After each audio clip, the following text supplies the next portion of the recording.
Welcome everyone to this quick tutorial on how to import TastyWorks positions into the hEDGE platform.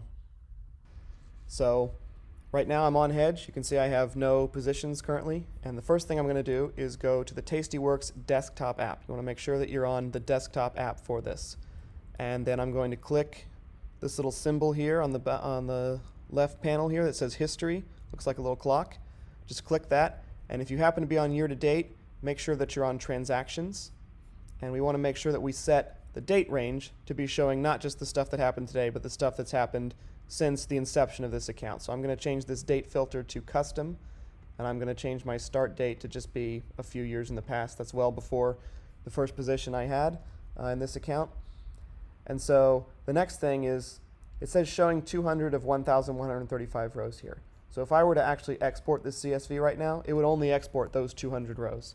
And so one additional step, you just have to make sure that you scroll all the way to the bottom so that you're showing all of the rows. And then I'm just going to click Export here on this CSV button. I'm going to save this file to my desktop. Click Save. And that's all that we need to do from TastyWorks. From there, I'm going to transfer over to the hEDGE app. Click this gear icon. I want to manage my brokerage accounts, and I'm just going to add a new one. I'm going to call this TW for TastyWorks, set the brokerage to TastyWorks, and import that file from the desktop that we just saved. Click OK, and there we go. That shows up, and here's all my positions.